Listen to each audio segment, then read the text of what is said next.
사사기 14장 14절 보겠습니다. 사사기 14장 14절 삼손과 젊은 사자의 한판승.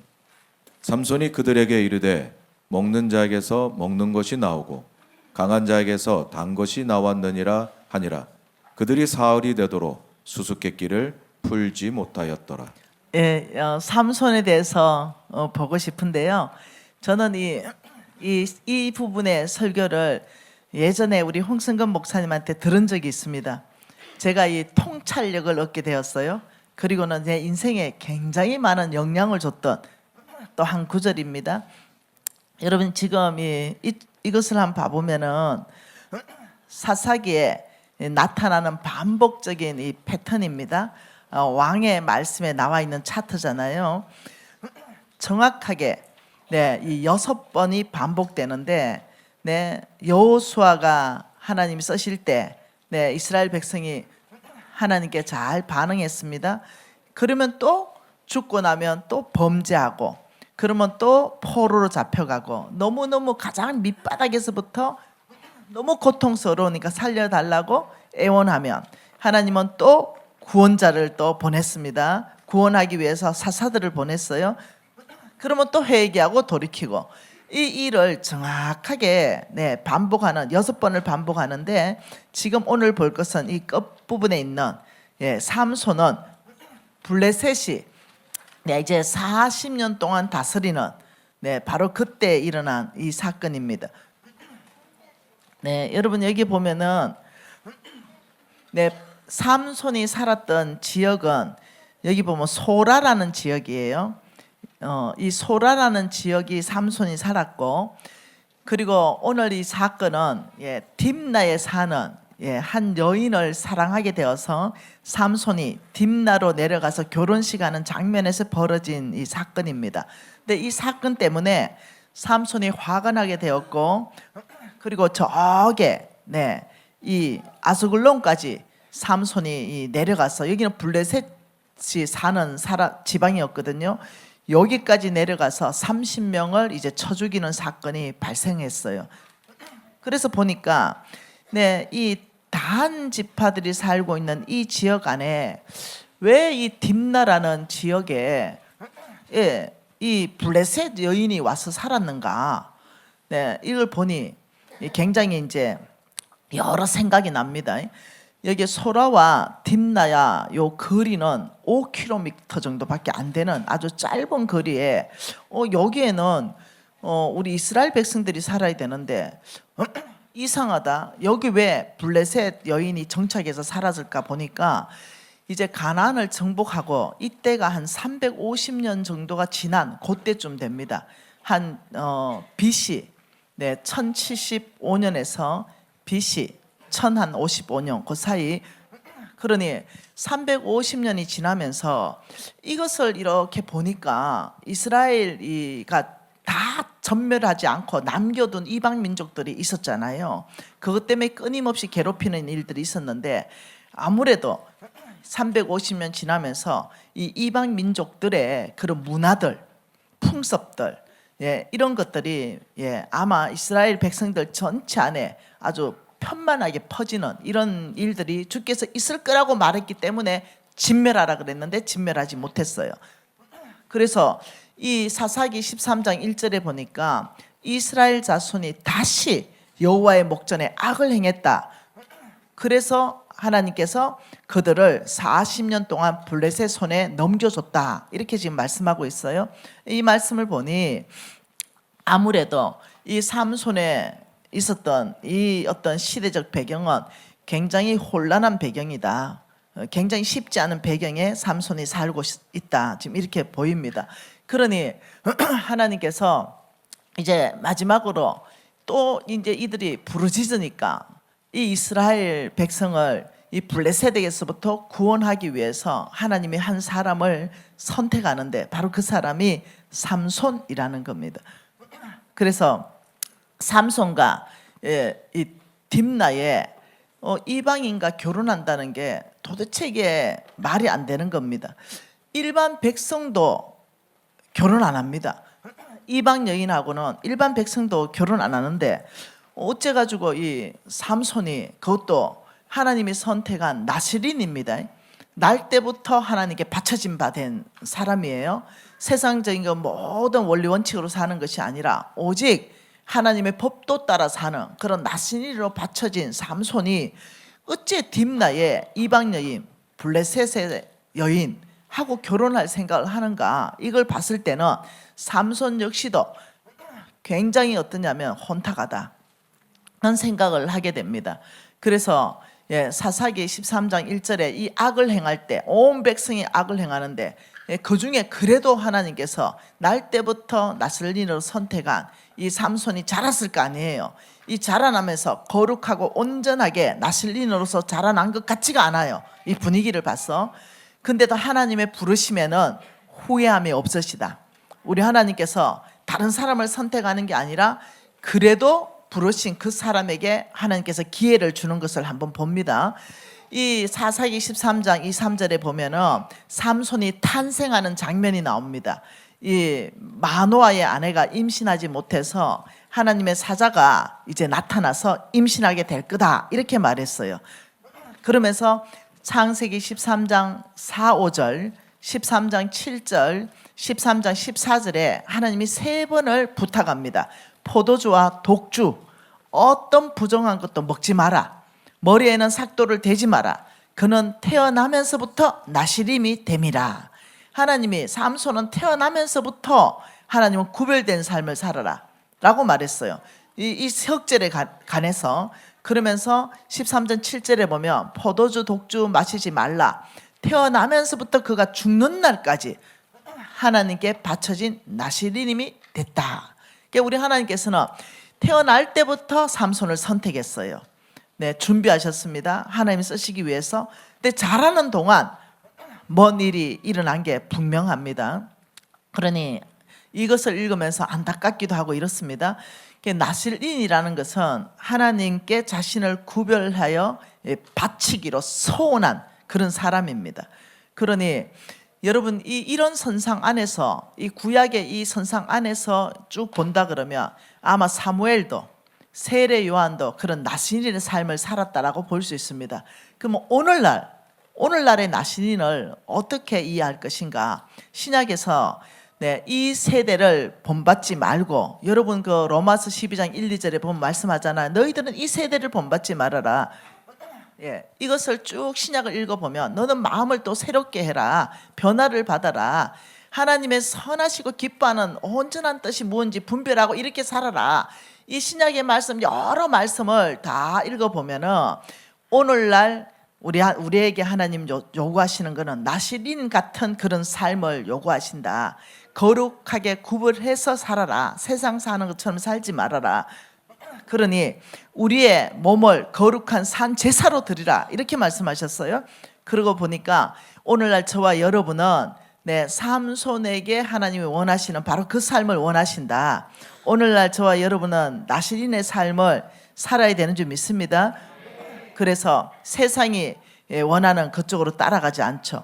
이러면서 이제 14장의 배경이 되는데 1절에 보니까 14장 삼손이 딥나에 내려가서 거기에서 블레셋의 사람 딸 중에 한 여자를 봤습니다. 이 여자가 너무 마음에 드는 거예요. 근데 이 자체가 벌써 나실인의 삶이 아니라는 거예요. 이 자체가. 이 딥나의 블레셋 여인은 안 되는 거예요. 하나님이 안 된다 그랬어요. 그러니까 아무래도 삼손의 부모님은 아주 경건한 부모였던 것 같습니다. 14장 3절에 보면 이 부모가 블레셋 여자를 맞이하는 것에 대해서 굉장히 탐탁하게 생각하지 않습니다. 우리 백성들 안에서 맞이를 할 여자들이 많은데 이러면서 부모가 별로 좋아하지 않습니다. 그러니 아무래도 이 부모 세대, 이 세대는 굉장히 경건함을 유지하는 그런 부모였지 않겠는가. 그래서 삼손을 잉태했을 때부터 하나님의 사자가 와서 이 아이는 내가 쓸 것이다, 거룩하게 구분했다, 이런 이 마음을 받았기 때문에 삼손을 굉장히 잘 키우려고 아주 애를 썼던 부모가 아니겠는가. 근데 자식이 내 마음대로 되던가요? 네, 어느 자식 할 것 없이 참 내 마음대로 안 되는 게 자식입니다. 네, 그러니 이 부모가 주의 어떤 명령을 따라서 정말 잘 키워보려고 이 길이 주의 길이다 이러면 이 길을 가. 그러면 또 기도하고 눈물로 해서 이 길로 오나 싶어서 또 이 길이 주의 길이라면 또 이 길로 가. 그러면 또 눈물로 또 기도해서 주여 하면 또 이 길로 오는가 싶으면 또 저 길로 가. 여러분 참 삼손이 그래했던 것 같은 느낌을 제가 받습니다. 그리고 이제 4절에 14장 4절에 가보면 블레셋이 이스라엘을 다스렸잖아요. 약 40년 동안.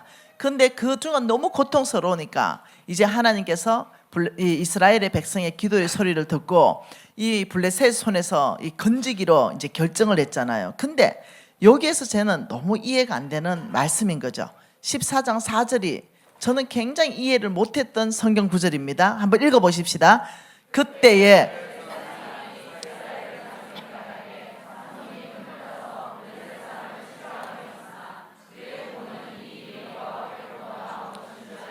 그때에 블레셋 사람이 이스라엘을 40년 가까이 다스렸어요. 그 까닭으로 이제 삼손은 틈을 타서 블레셋 사람을 치료했다. 근데 그 부모는 이 일을 알지 못했다. 근데 이 일이 여호와께부터 나온 것을 그 부모는 알지 못했다. 이 일이 뭐예요? 이 일 여기에 대해서 제가 이제 보게 되는 겁니다. 자, 한번 봐보세요. 지금 삼손은 지금 뭐 하러 가냐면 딥나에 블레셋 여자하고 결혼하러 가요. 그러니 제가 헷갈리게 된 겁니다. 자, 조금 더 봐보죠. 여러분 신명기에 대해서는 하나님이 결혼에 대한 의견을 명확하게 말씀하셨습니다. 신명기 1장에 보면 가나안 족속 다 쫓아내라. 2절에 보면 어떠한 언약도 이방인과 맺지 말아라. 3절을 딱 봐보십시다. 신명기 7장 3절에 그들 이방인들과 혼인하지 말아라. 그 딸들을 그 아들에게 주지 말아라. 그 딸들도 내 며느리로 삼지 말아라. 이게 하나님의 기준입니다. 이 기준은 오늘날도 변함이 없습니다. 근데 놀랍죠? 이 기준 안 따릅니다. 삼손이 안 따라요. 이 기준 자체를 무시합니다. 그러면서 뭐라냐면 이방 여인하고 혼인하려고 하는 바로 그 일 가운데 지금 있는 거예요. 근데 그 부모가 다시 사사기 14장 4절에 가보면 그 일이 도대체 여호와께로부터 나온지를 알지 못했다. 이러니까 제가 헷갈리기 시작한 겁니다. 분명히 하나님은 안 된다 그랬어요. 그 이유까지 말했습니다. 그 믿지 않는 자가 가족 안에 들어오면 반드시 유혹받는다. 그래서 반드시 하나님 아닌 다른 신으로 가기 때문에 안 된다 이랬어요. 근데 14절에 지금 이 일이 뭐냐? 여러분들 질문해 볼게요. 삼손이 지금 이방인 여자하고 결혼하러 가는 그런 지금 일 가운데 있어요. 그런데 그 일이 14장 4절입니다. 그 일이 하나님께로부터 나온 것을 알지 못했다. 이렇게 됐어요. 그게 저 혼자 생각이었어요. 첫째 질문. 삼손이 블레셋 여자와 결혼하고 싶은 이 갈망이 있었어요. 하나님 삼손을 통해서 블레셋을 무찌르려고 합니다. 그러니 삼손이 안에 저 블레셋 여자를 사랑하는 그런 마음이 갈망함이 막 일어났어요. 근데 하나님이 이방 여자하고 결혼하지 말라 그랬어요. 그러면 이 블레셋 여자하고 결혼하면서 그다음 막 블레셋을 쳐부수고 이스라엘 민족을 구원하는 역사들이 펼쳐지는 그런 일이 그 블레셋 여자하고 결혼하면서 생긴 일이에요. 그러면 여러분한테 질문. 그 블레셋 여자하고 결혼하고 싶은 그 갈망함이 하나님께로부터 나온 거냐? 첫째, 이 질문. 둘째, 삼손이 틈을 타서 기회를 노려서 블레셋을 응징하려고 한 저것이 이 일인가? 여러분 두 번째라는 거예요. 두 번째. 삼손이 틈을 타서 블레셋 사람을 치려함이었으나 이것이 바로 이 일입니다. 결혼하려는 그 일은 아니라는 거예요. 이것은 삼손이 악을 행하는 겁니다. 나실인으로서 하나님을 떠난 행동을 하고 있는 거예요. 여러분 좀 더 보죠. 출애굽기 34장 15절과 16절에 보면은 하나님께서 그 주민과 언약을 세우지 말라 또 얘기했어요. 그 딸을 아내로 하지 마라 말 또 말을 했습니다. 그러니 이것은 삼손이 그 블레셋 여자하고 결혼하려는 그 마음은 정욕이지 하나님께로부터 나오지 않았다. 이것을 여러분 아셔야 됩니다. 삼손이 이방 여인과 결혼한 마음은 자기 정욕으로부터 나왔다. 삼손 안에 하나님께서는 하나님의 하나님이 이미 삼손 안에 뭘 줬냐면은 저 블레셋 안에 대해서 저 블레셋을 이 쳐 죽이고 이 어떤 블레셋을 응징하고 이런 마음을 넣어준 건 하나님이십니다. 근데 이 마음을 넣어줬다고 해서 수단을 좋지 않고 결과가 예를 들면 그 응징하는 결과가 나왔다고 해서 삼손이 쓰고 있는 이 수단이 다 좋다고 할 수는 없다 이거예요. 우리 하나님은 반드시 수단이 좋아야 되고 결과도 좋아야 됩니다. 그러니 삼손은 지금 실수하고 있다. 이방 여인하고 결혼하지 않는다 하더라도 그 블레셋을 하나님은 쳤을 것이다. 근데 자기 정욕 따라가는 삼손을 보면서 안타깝습니다. 그래서 결과를 보세요. 나무 열매를 보면 나무를 안다 그랬죠. 삼손의 결과를 보세요. 수단을 자기 마음대로 선택했습니다. 그런데 나중에 그 결과는 16장에 가면은 드릴라까지 만납니다. 그 정욕은 삼손이 이미 가지고 있었던 그 정욕은 결국은 드릴라에게로 인도하죠.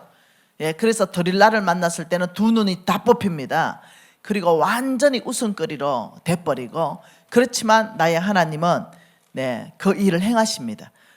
그러니 여기에서 저는 많은 어떤 시간 안에서 저의 삶을 어떻게 조정할 것인가 하는 그런 시간들이 있었습니다. 계속 또 보죠. 14장 5절에 가면은 이 부모님과 함께 포도원에 이르렀는데 그때 젊은 사자가 소리를 질렀다. 사자가 아니고 젊은 사자다. 이 말은 굉장히 포악하고 굉장히 무섭고 굉장히 힘이 센 그런 사자를 표현하고 있는 거예요. 그냥 사자라고 하지 않았습니다. 젊은 사자다. 그 그를 보고 삼손을 보고 소리 질렀다. 이것은 이 사자는 삼손을 죽이겠다 결정한 거죠. 잡아먹겠다 결정한 겁니다. 그걸 지금 표현하고 있죠. 그 다음 절에 가보면은 하나님의 여호와의 영이 삼손에게 강하게 임했습니다. 그리고 그는 빈손으로 사자를 죽이기를 염소 새끼 죽이는 것처럼 죽였어요. 그런데 그 부모에게는 알리지 않았습니다. 좀 이 구절에서 하나님은 무엇을 말씀하고 싶으신가? 자, 삼손의 힘이 아니다. 삼손의 힘은 머리카락에 있지 않다. 삼손의 힘은 여호와의 영이 삼손을 강하게 했다. 그래서 삼손의 힘의 근원이 머리카락이 아니라 여호와의 영이다. 그러면서 부모에게 알리지 않았는데 그 사자를, 그 젊은 사자를 염소 새끼 찢듯이 찢은 것을 가지고는 무엇을 암시합니까? 이스라엘을 괴롭히는 그 엄청난 힘센 블레셋은 삼손의 손에 의해서 찢기겠다. 이것을 우리한테 암시해 주지 않습니까? 그리고 다음에 14장 7절로 가보면은 그 여자를 만나니 삼손의 마음에 들었어요. 그리고 이제 18절에 이 17절과 14장 7절과 8절 사이에는 17절이 아니고 7절과 8절 사이에는 그냥 짧게 지나가는 것 같은데 7절 삼손 눈에 들었지요. 8절에 가보세요. 8절은 얼마 후에 이랬는데 우리가 생각할 때는 2, 3일 후에가 아닌 것 같아요. 왜 그러냐면 얼마 후에 그 길을 가는데 자기가 죽은 사자의 그 시체를 보니 사자 몸에 벌떼가 있었고 꿀이 있었잖아요. 그러니 이게 2, 3일이 아니겠다. 이 얼마 후는 최소한 2, 3달은 지났겠다. 왜 그렇게 보냐면은 이 벌떼들은요 바로 죽어있는 시체에 거기에서는 벌집을 안 만듭니다. 그러니 그 이스라엘 날씨가 굉장히 어떠냐면은 이 빨리 부패할 수 있는 그런 날씨예요. 그런 날씨를 봐서는 한 이게 얼마 후가 한 뭐 2, 3달, 서너 달을 지나서 그 어떤 몸들이 다 부패하고 장기들이 다 부패해가지고 없어지고 아주 그냥 뼈만 남고 가죽만 남아있는 이런 어떤 사자였지 않겠는가. 그래서 그 뼈와 그 가죽이 남았는 바로 거기에서 벌떼들이 들어가서 벌집을 짓고 꿀을 만들었지 않겠는가. 이걸 알 수 있습니다. 그런데 9절에 가보면은 삼손이 손으로 그 꿀을 떠서 걸어가면서 먹고 부모한테 줬는데 그것도 부모한테 얘기를 안 했어요. 왜 그랬을까요? 이 부모는 경건한 사람이라 했잖아요. 그러니 이렇게 하는 게 자기 양심이 알아요. 삼손은 자기가 나실린이라는 거 이미 알고 있습니다. 자기 양심이 이미 알고 있습니다. 이 사체를 만지면 안 된다는 거 알고 있습니다. 왜요? 민수기 6장은 나슬린이 살아가야 되는 법에 대해서 말하고, 특히 민수기 6장 6절에서는 자기 몸을 구별하여 여호와께 드리는 모든 날 동안에 시체를 가까이 하지 말아라. 여러분, 나슬린들은 이 죽은 시체를 가까이 하지 말라라고 명확하게 말하고 있어요. 삼손이 알고 있어요. 그런데 어떠냐? 삼손이 제가 얘기했잖아요. 아주 잘 나슬린의 삶으로 자라지 않은 것 같다. 이 아이의 선택하는 것, 행동하는 것 보니 삼손은 타락해가는 타락한 나실린의 삶을 사는 것 같다. 이런 생각이 들게 하는 거예요. 그래서 이 부정한 죽음에서 여러분, 꿀을 따려면 그냥 따집니까? 손으로 이 꿀을 긁어냈다. 여러분, 이 꿀을 떴다는 말을 제가 찾아봤어요. 그건 뭐냐면 긁어냈다는 뜻이더라고요. 그 원어의 뜻이 긁어냈다, 떠냈다 이런 뜻이에요. 그러면 그 시체 안에, 시체를 만지지다 말라 했는데 그 시체 안에 있는 그 꿀에 대해서 나는 삼손이 내 마음 안에 어떤 탐심이 있었다, 이런 생각을 합니다. 여러분, 지금은 성경을 보는 것이고 조금 있다가는 이 말씀을 내 삶에 어떻게 묵상에 적용할 건가는 좀 이따 볼 겁니다. 그러니 이거 뭐 시체 안에서 가져온 꿀입니다 이랬다가는 그 경건한 부모님이 가만 안 있었겠죠. 그래서 저는 이걸 보면서 변질된 나실린의 모습이 보인다는 겁니다. 이 방종이 아예 그냥 삼손의 몸에 배어있는 삶이 아예 보이는 거예요. 악한 시대, 그 당시의 사회상이 보인다는 겁니다. 왜냐하면은 여기 보세요. 저게 여기 아스굴론 여기에 살아야 되는 여자가 아예 그냥 단 지파 바로 옆에 그 딥나에 여기 같이 살고 있다. 이것만 봐도 있잖아요. 이스라엘 민족이 경계심이 하나도 없다. 이게 보통 일이 아니다. 이 사회상 자체가 이렇다는 걸 들으면 이제 유혈 사태가 일어납니다. 14장 10절에 가면은 삼손과 아버지가 그 여자에게로 내려가서 이제 결혼식을 하는데 왜 엄마는 안 갔을까? 엄마는 심장이 팍 상했을 것 같아요. 왜 아버지만 갔을 것 같아요. 삼손, 왜냐하면 부모가 이래야 되는데 아버지만 갔어요. 삼손과 아버지 안 간 것 같아요. 그게 이 엄마가 또 얘기했을 것 같아요. 너 지금 결혼 풍습을, 이방인들 풍습을 따르냐? 이스라엘은 여자 집에 가서 결혼하는 법이 없다. 그 여자 올라오라 그래라. 이러면서 아마 집안에 대난리가 났을 것 같은 느낌이 있잖아요. 그러니 아버지는 또 못 이겨가지고 삼손이 아주 그냥 방탕한 것 같아요. 그래서 삼손이 또 우겼겠죠. 그러니 엄마는 나 결혼식 안 간다 이러시지는 않으셨을까. 그래서 아버지하고 둘이 이제 결혼식 하러 갔습니다. 여기에서 이제 난리가 났습니다. 이제 11절에 가보면은 이제 이 결혼식에 30명의 청년들을 이제 불렀습니다. 그 여기서 문제가 발생했어요. 왜냐하면 삼손이 이렇게 말했습니다. 내가 수수께끼 한번 낼게. 너희들이 맞추면 내가 너희들에게 속옷 30벌, 베옷, 겉옷 30벌, 총 60벌을 줄게. 근데 너희들이 못 맞추면 그 60벌을 나에게 주라. 이러면서 수수께끼를 내면서 삼손은 확신했어요. 절대로 맞출 수 없다. 이러면서 낸 수수께끼가 뭐냐면 14절입니다. 먹는 자에게 먹는 것이 나오고 강한 자에게서 단 것이 나온 거, 그건 뭐니? 우린 다 알잖아요. 우리는 먹는 자에게서, 이 먹는 자 누구예요? 삼손을 먹으려고 오는 자, 먹는 자, 사자예요. 그런데 먹는 것이 나왔다? 꿀이에요. 강한 자, 힘센 젊은 사자, 삼손을 죽이기 위해서 온 강한 자. 근데 오히려 그것에서 단 것이 나왔다? 우리는 다 알아요. 그러니 우리는 바로 사자와 꿀입니다. 이거 다 알고 있는데 어떻게 이 수수께끼를 알겠어요? 가끔 우리 목사님이 알 수 없는 그림 하나 떡 그려놓고 이거 뭐냐 이러면 진짜 황당할 때가 많잖아요. 예. 우리 목사님 머릿속에 있는 걸 딱 그렸어요. 네. 예를 들면 동그라미 하나 그려놓고 이거 뭐냐 이러면 뭐라 그래요? 우주라고 그래요? 사과라고 그래요? 풍선이라고 그래요? 네, 뭐 이런 질문 아니겠어요? 그러니 이제 이 60벌을 가지고 이 청년들이 이제 마누라를 들들 볶는 거예요. 야, 이걸 어떻게 맞추냐?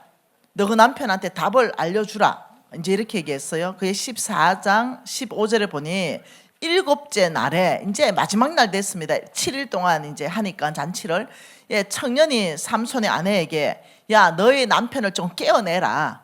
그 수수께끼 답을 가지고 오라. 만일 안 가져오면 너그 아버지 집을 다 불살라 버린다. 그리고 여러분이 마누라로 생각해 보세요. 이 청년 30명이 이 수수께끼 답을 내가 남편을 꼬셔서 알아내서 전달하지 않으면 아버지 집이 다 불타게 생겼어요. 이거 어떻게 생각해요? 이 보통 일이 아니에요. 그러니 삼손의 아내가 이제 울고불고 합니다. 계속 울고불고. 여자 조심해야 된다 얘기했어요. 삼손은 참 여기서 속죠. 드릴라에게도 속에서 눈 뽑히죠. 머시마들이 여자를 못 조심해가지고 이 일이 생깁니다.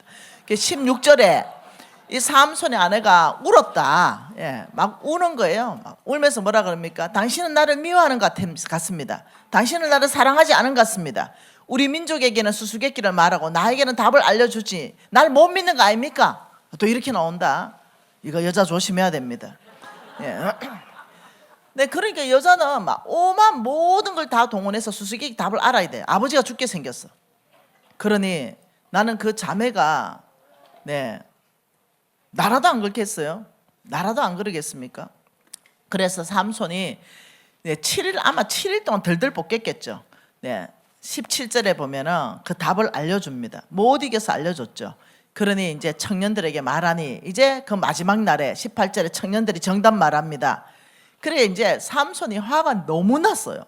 왜요? 이렇게 정답을 꾸리고 찾아다 말하니까 삼손이 이렇게 말합니다.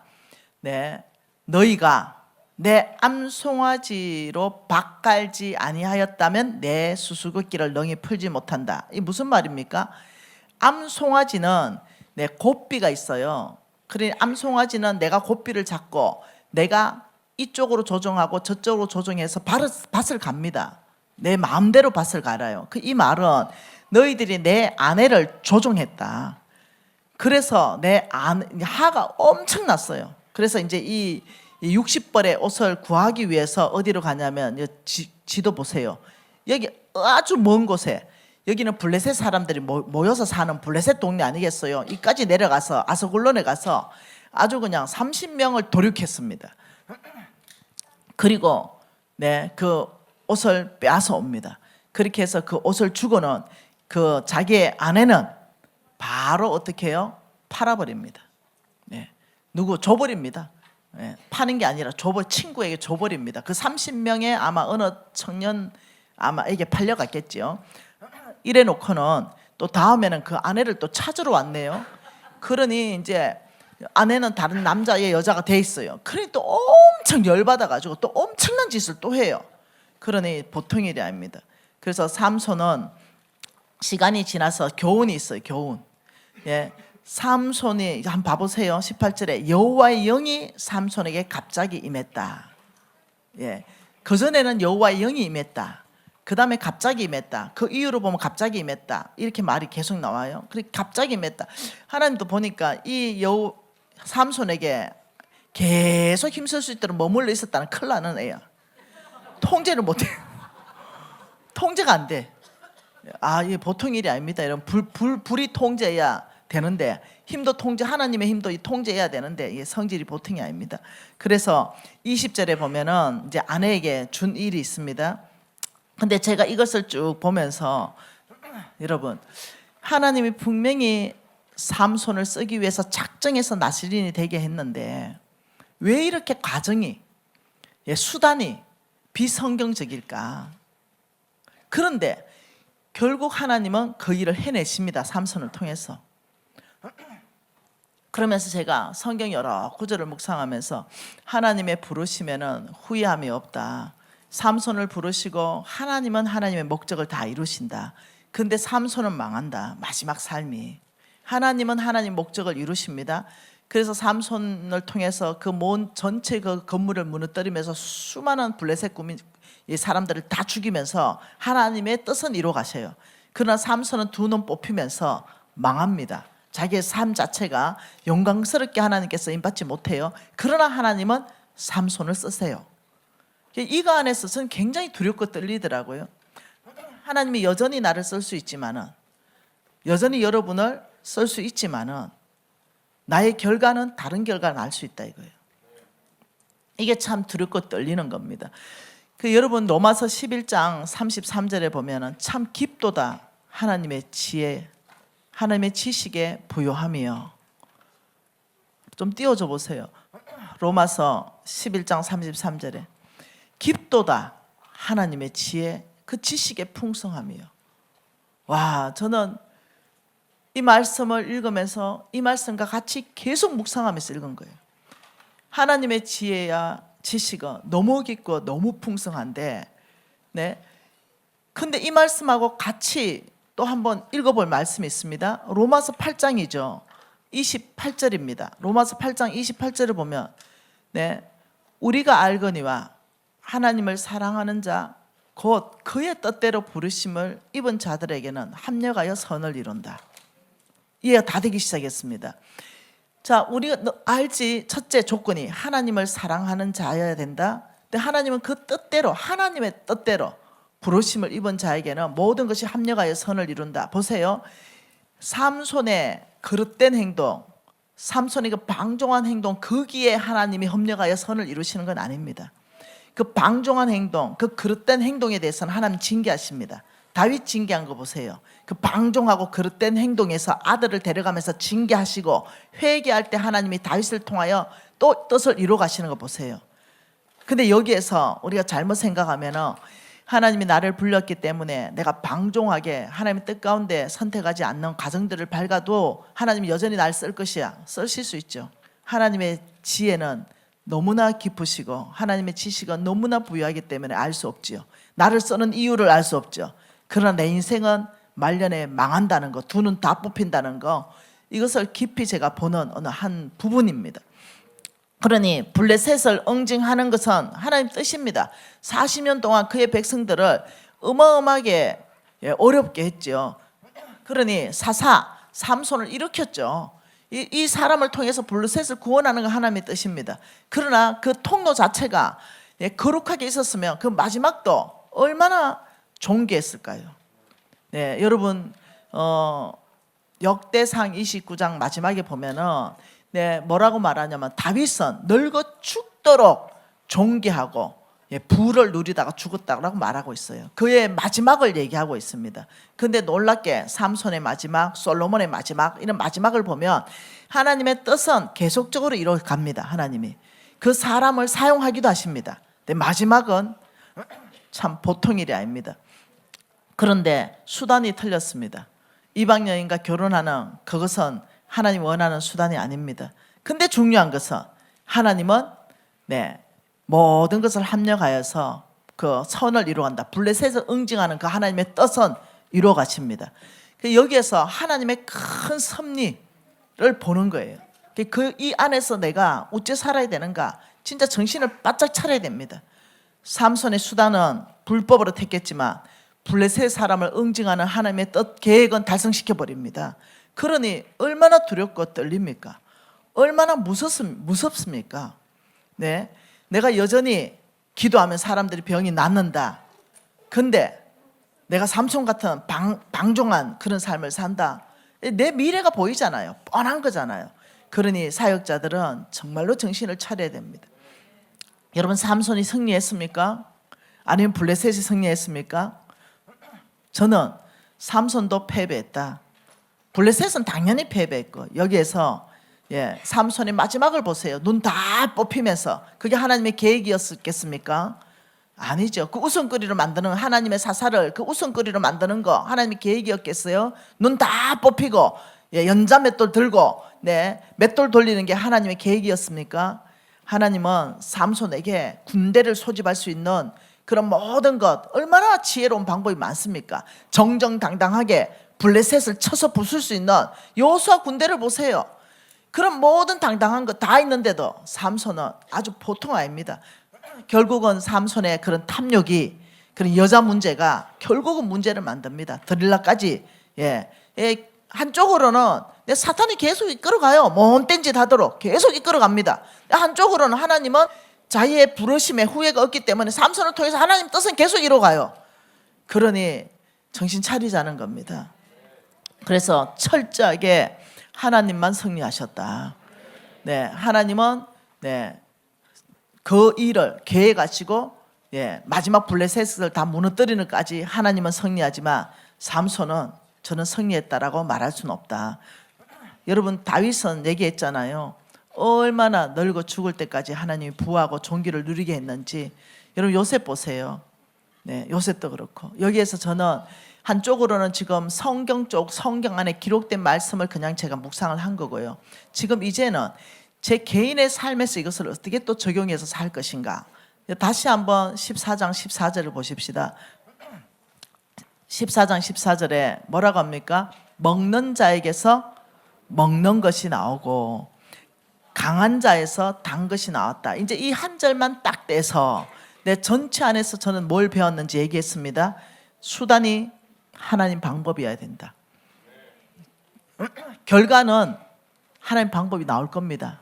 주님이 이끌어 가시기 때문에. 그래서 그것은 말씀 안에서 배운 거고, 또 제가 14절 한 절만 딱 떼어서 나는 이 14절을 이해를 잘 못할 때였습니다. 근데 우리 홍성근 목사님의 그 설교를 듣고 눈이 떠져버린 일이었습니다. 먹는 자는, 강한 자는, 보세요.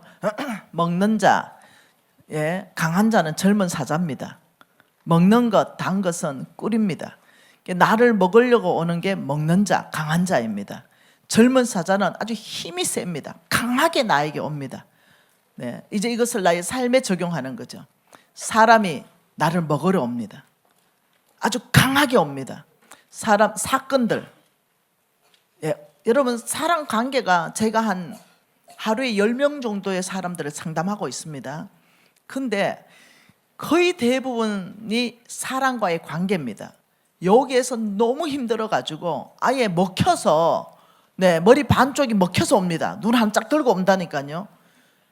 먹는 자, 사람에게 먹혀가 팔 한 짝 떨어져가지고 온다니까 피를 철철 흘리면서. 이게 바로 사자예요.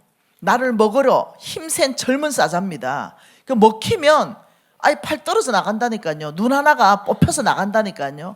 아주 너덜너덜한 만신창이 돼서 내 앞에 온다니까요. 그런 사람들 다시 눈 복구시키고 다시 팔 달아주고, 이게 제 일이라니까요. 먹혀버려가지고 먹히는 거예요.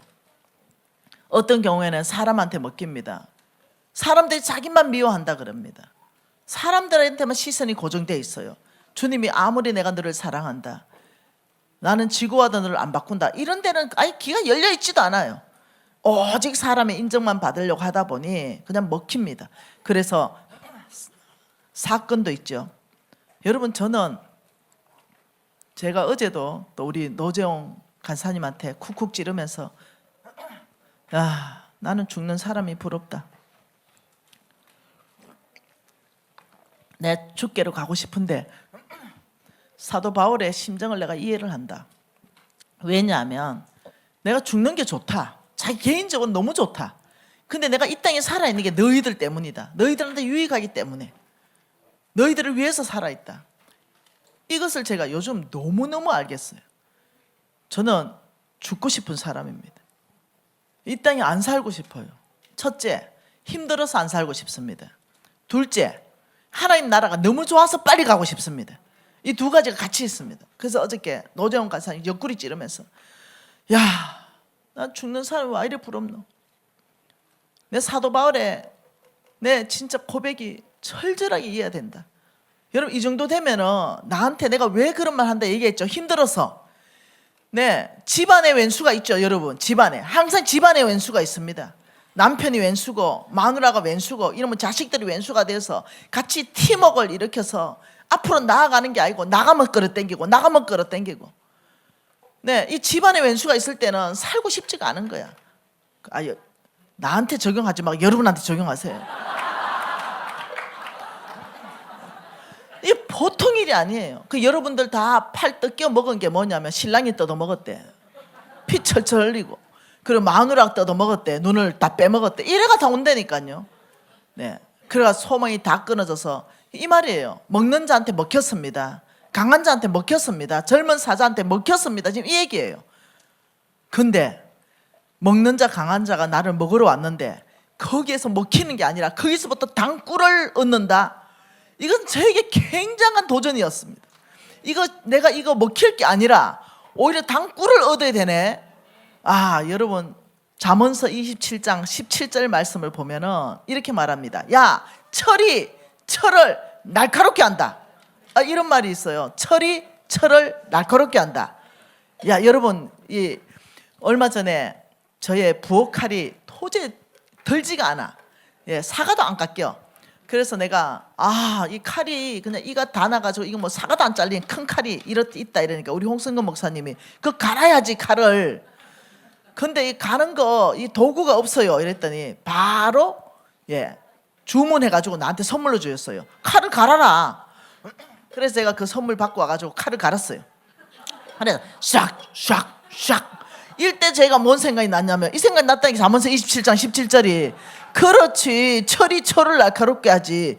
근데 어디다 갈았냐면 이 철보다 더 강한 철을 갈았다니까.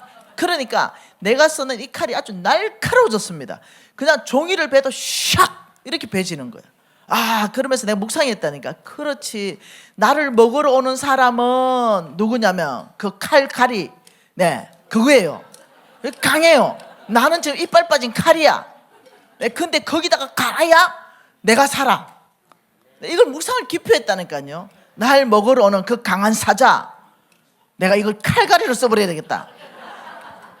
내 칼, 무뎌진 칼을 날카롭게 갈아서 하나님이 사용할 수 있는 아주 날선 검으로 내가 바뀌어야 되겠다. 이거 며칠 전에 또 묵상했다니까요. 이거 일주일도 안 된 얘기입니다. 사자가 삼손을 먹으러 왔죠. 네, 근데 삼손은 그걸 찢어 죽였습니다. 먹고 아주 해하려고 왔죠. 근데 여러분, 저는 바꾸기를 생각했어요. 생각해봐요. 요셉을 먹으려고 사자들이 달려갔던 게 집안 식구라니까요. 10명 형들이라니까. 이게 다 성경에 있는 얘기를 하는 거예요. 그러면 여러분 집안 식구도 사자가 될 수 있겠죠. 네. 10명의 형이 그냥 먹으려고 달려들었어요. 그런데 창세기 49장 읽어보니 이거 요셉의 할이 더 강한 것은 하나님을 의지했다. 네, 하나님을 의지했기 때문에 여러분 저는 요셉의 그 고백 보세요. 당신들이 나를 판 게 아니다. 나의 하나님 뜻 안에서. 그 요셉은 어떠냐면 자기가 너덜너덜해지는 걸로 선택하고 아주 이빨 빠진 칼로 선택하는 게 아니라 그 강한 10명의 형들을 칼갈이로 사용한 거. 그건 뭐냐? 그 형들을 원망하고 분노하고 죽이겠다 한 것이 아니라 나를 더 날카롭게 했다는 거예요. 주님 앞에 앉아서 주님, 이 사람을 통해서 나에게 무슨 말씀합니까? 하나님, 이 사건을 통해서 나에게 무슨 말씀합니까? 아버지, 제가 무엇을 이 사건을 통해서 배워야 됩니까? 아버지, 무엇을 이 사람을 통해서 배워야 됩니까? 이래 하면 거기서 당꿀이 나옵니다. 그래야 거기서 꿀을 취해요. 근데 그렇지 않고 젊은 사자 강하게 옵니다. 그러면 어때? 맞대어가지고 그냥 창 날아오면 난 창 10개로 돌려 던져버린다. 이래가지고 같이 싸워버리고 이러면 눈 뽑혀버리죠. 그런데 다윗이 이렇게 고백합니다. 피하기만 했다. 사울이 다윗을 죽이려고 아무리 창을 던져도 다윗은 피하기만 했다. 사울을 죽일 수 있는 그 어떤 상황까지도 왔어도 다윗은 죽이지 않는다. 그리고 하나님께 다 맡긴다. 전쟁에 나가 죽거나 아니면 병들어 죽을 것이니 나는 하나님 뜻대로 가겠다. 난 사람의 힘으로 그를 해하지 않겠다. 하나님이 금지한 거 이거 안 하겠다. 여러분 제가 달라지기 시작한 것 이걸 알고부터입니다. 요셉의 겉옷을 증거로 잡고 사람을 죽이려고 여러분 얼마나 많이 모함하는 게 내 인생 가운데 있었는지 모르겠습니다. 요셉의 겉옷은 성결한 삶의 증거지요. 그런데 못된 것들은 그 증거를 바꿉니다. 끊임없이 어떠냐 죽이려고 달려옵니다. 예. 교회를 쪼개려고 달려오고 단내체를 쪼개려고 달려오고 리더들의 뒷조사를 해가지고 흠집 내려고 하는 사람들. 아, 참 별 사람 다 있습니다. 별 사람. 나무 부부 얘기가 왜 궁금해? 오만 나무 부부 얘기를 뒷조사해가지고 저 사람 있지 이혼하고 재혼했대 얘기하고 저 사람들 같이 안 산대 얘기하고 진짜 그런 빈약한 삶을 사는 사람들 진짜 그러면서 끊임없이 우리 현영이하고 우리 동기는 지금 같이 살지도 못해 집이 작아가지고 네, 지금 동기는 본진에 있고 현영이하고 그 5명은 요 앞에 와 있어. 다 말 못할 사정이 있어 못 살면. 그런데 뒤에 끊임없이 뒷조사해. 아니 같이 살려면 여러분들 좋은 집을 사줘 그냥.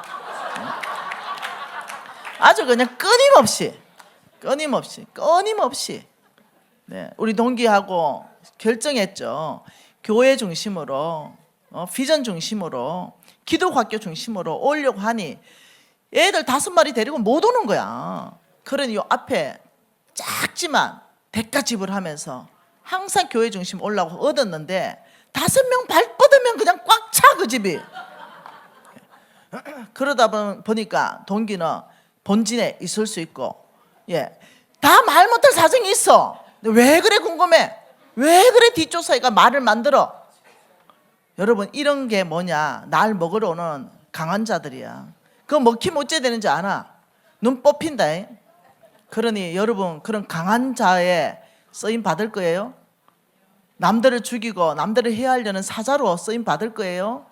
아니요. 한쪽으로는 그쪽으로 쓰임 받으면 안 돼요. 한쪽으로는 뭐냐? 거기에서 당구를 취하는 그런 지혜가 있어야 돼요.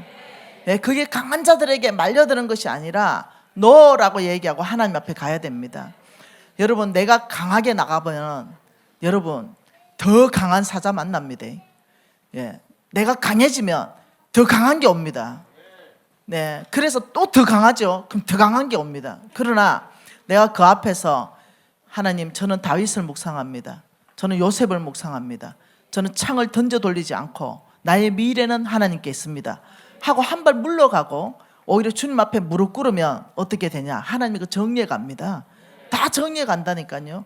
그래서 여러분 먹는 자에게 먹는 것이 나오는 지혜를 얻기를 원합니다. 칼을 날카롭게 한다. 나를 먹으러 오는 바로 그 사람이 나를 사람 되게 만든다니까요. 주님 앞에 꿇어 앉게 만든다니까요.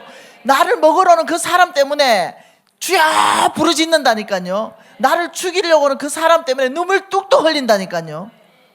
그래서 어떠냐? 주의 사람으로 거듭나게 된다니까요.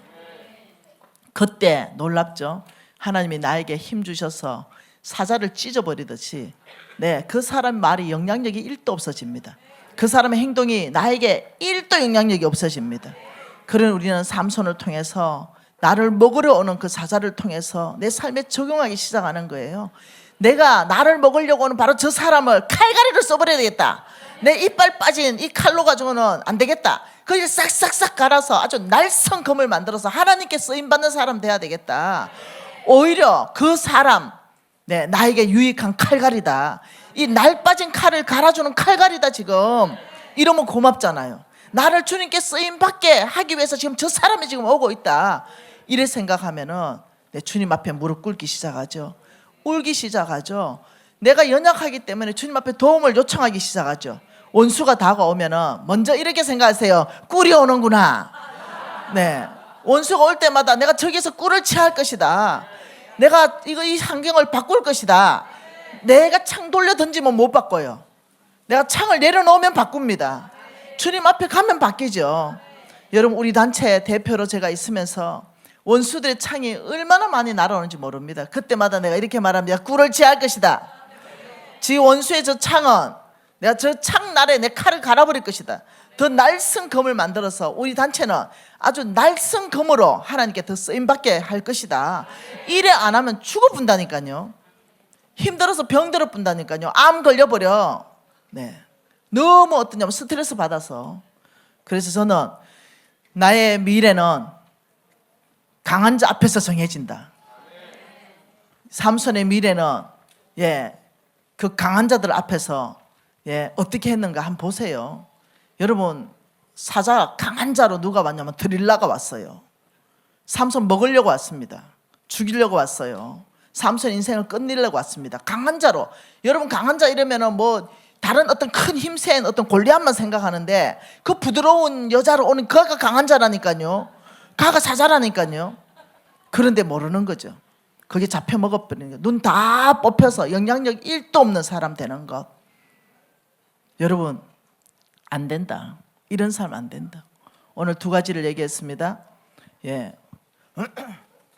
내가 하나님의 뜻을 이루는 데는 수단도 하나님 뜻대로 해야 된다. 수단이 하나님 뜻이 아님에도 불구하고 하나님이 선택한 그 사람을 계속 써서 하나님 뜻을 이루어가는 거, 이거 재앙이다 나한테는.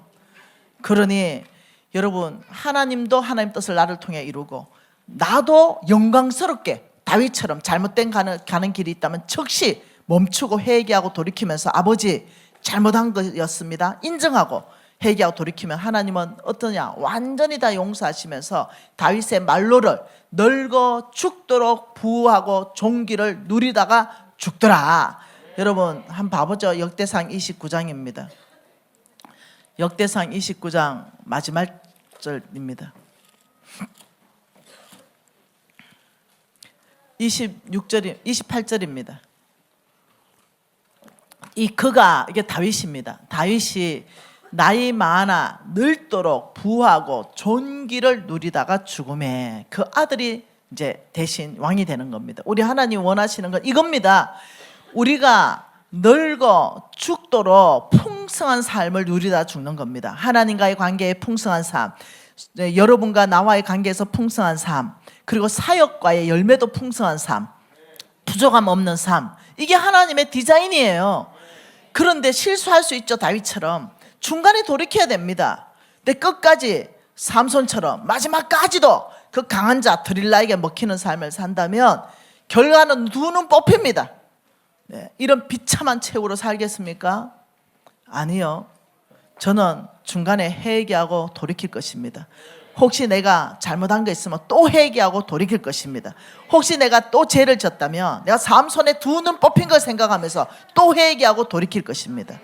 여러분 지금 이 시간에 회개하고 돌이키는 겁니다. 나에게 온 강한 자가 누구냐? 내가 팔 떨어지지 않기로 결정해야 됩니다. 그러니 하나님 방법대로 하나님은 가정과 수단을 중요하게 생각하십니다. 그 결과도 중요합니다. 삼손처럼 하나님께 쓰임받고 있지만은 결국은 망하는 삶을 선택하지 마시기를 바랍니다. 통성으로 기도하고 싶은데요, 지금 하나님이 나에게 하신 그 어느 영역이 있을 겁니다. 강한 자가 왔는 그 영역 안에 그 강한 자 맞대어 상대하지 말아라, 하나님 하신 그 메시지에 있을 것입니다. 바로 거기서부터 너는 당구를 취하는 그 지혜를 배우라. 하나님 앞에 결단하십시다. 손 올리고, 여러분 손을 올린다는 건 아버지 이 말씀을 받아들입니다. 말씀 앞에 항복합니다. 아버지 말씀 따라 살겠습니다. 오늘날 나시린은 바로 제가 나시린입니다. 통성으로 기도하시겠습니다. 예 주님, 오늘날 나시린은 바로 제가 나시린입니다. 아버지 구별된 삶을 살겠습니다. 강한 자가 아무리 온다 하더라도 그 강한 자한테 먹히는 것이 아니라 오히려 단꿀을 취하는 지혜로 살겠습니다. 아버지 오히려 강한 자를 아버지 용서하고 이해하고 축복하고 하나님 앞에 무릎 꿇고 강한 자를 통하여 나에게 눈물을 주신 주님을 찬양합니다. 힘있게 하시는 하나님을 찬양합니다. 아버지 저를 이 강한 자를 통하여 아버지 고상한 사람으로 만들어 가셔서 감사합니다. 아버지 나의 미래는 그 강한 자를 대하는 바로 거기에서부터 결정됩니다. 주여 아버지 강한 자 앞에 아버지 나의 미래가 결정됨을 아버지여 깊이 아버지 인생하옵니다.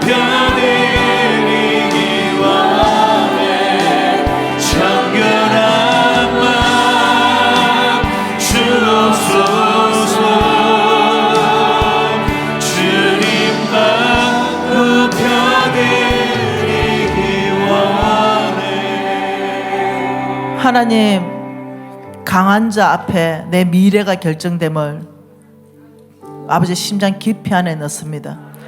아버지 나를 해하려고 나를 먹으려고, 나를 무너뜨리려고 오는 그 강한 자 앞에 아버지여, 저는 오히려 당꿀을 낼 생각을 합니다. 아버지, 오히려 이 시간을 지나면서 저를 더 고상한 사람으로 만들어 주셨고, 저에게 훨씬 더 큰 여유를 주셨고, 아버지 주의 손을 바라보게 하시며 무릎 꿇을 수 있는 힘이 강한 자 앞에 있었습니다. 아버지, 웃을 수 있는 힘도 강한 자 앞에서 나왔습니다. 주께 맡길 수 있는 힘도 강한 자 앞에 나왔습니다.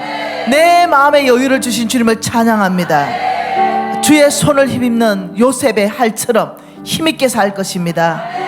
예수님 이름으로 기도합니다.